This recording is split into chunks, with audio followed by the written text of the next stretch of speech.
मेरे प्यारे साथियों, वाहिगुरु जी का खालसा, वाहिगुरु जी की फतेह।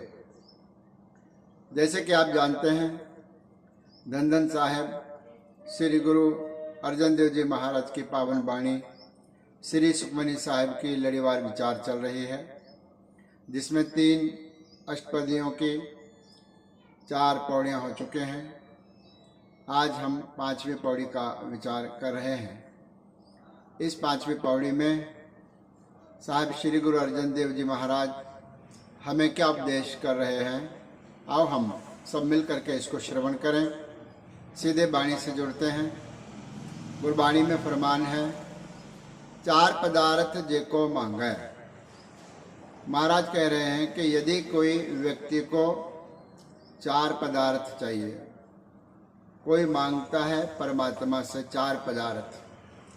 4 पदार्थ कौन से हैं? धर्म, अर्थ, काम और मोक्ष। यह 4 बड़े महापदार्थ माने गए हैं, जो प्रत्येक व्यक्ति के लिए बहुत आवश्यक है। और हर कोई व्यक्ति संसार में इन पदार्थों को चाहता है या इन पदार्थों में से कुछ पदार्थों को चाहता है।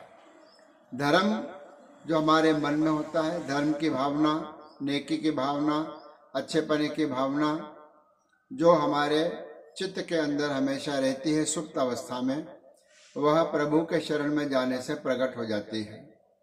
फिर कहते हैं अर्थ। अर्थ का भाव है पैसे, रुपये, माल, असबाब, पदार्थ। जो पदार्थ है, धन है, वह है एक पदार्थ, उसको भी माना गया है, जिसको हम अर्थ कहते हैं। अर्थ हमें परिश्रम से कमाना पड़ता है, तो वह व्यक्ति चाहता है कि मैं जो परिश्रम करूं, उस परिश्रम का जो फल अच्छा आए। फिर कहते हैं काम, मन की कामनाएं।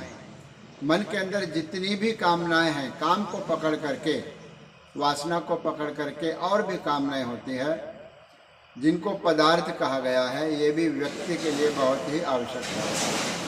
फिर कहते हैं मोक्ष। मोक्ष का अर्थ है मोक्ष, मुक्ति।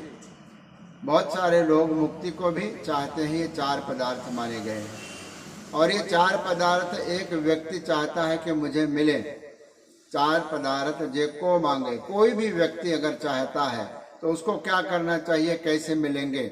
महाराज कथन करते हैं, साध जना की सेवा लागे। वह व्यक्ति जो यह चाहता है कि 4 पदार्थ मुझे प्राप्त हो जाए, उनके लिए यह आवश्यक है कि वह साध जना की, संतों की, महापुरुषों की, गुरुओं की सेवा में लगे, सेवा लागे, सेवा के अंदर लग जाए। आगे कहते हैं, जेको अपना दुख मिटावे। अगर कोई व्यक्ति ये चाहता है कि मेरा जो दुख है वो मिट जाए, मुझे आगे के जीवन में भी किसी प्रकार का दुख ना हो, अगर ये कोई चाहता है तो कहते हैं, हर हर नाम हृदय सद गावे। उस व्यक्ति को चाहिए कि हरि परमात्मा का नाम, हर हर नाम तन मन करके, अंदर से भी बाहर से भी केवल परमात्मा का नाम हृदय सद गावे, हृदय के अंदर ध्यान लगा करके उस प्रभु के नाम का गायन करें।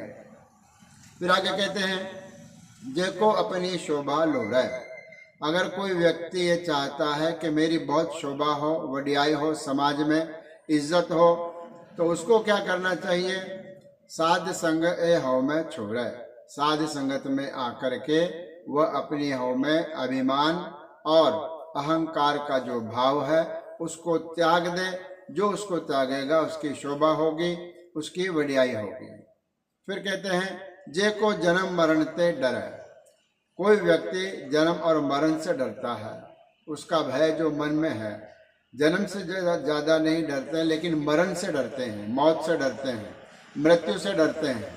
वैसे जन्म भी डरने की बात है, क्योंकि जन्म आएगा तो मृत्यु भी आएगी, इसलिए जन्म के साथ मृत्यु हमेशा जुड़ी हुई है।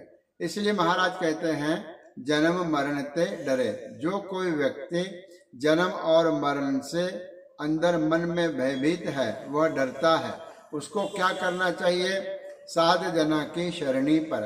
उसने जाकर के जो साध जन है, संत है, महात्मा है, गुरुजन है, उनकी जाकर के शरण में चले जाए। तो गुरु की शरण में, संत की शरण में जो भय है, वह नहीं होता, भय चला जाता है, भय का नाश हो जाता है। फिर कहते हैं जिस जन को प्रभु दर्श प्यासा।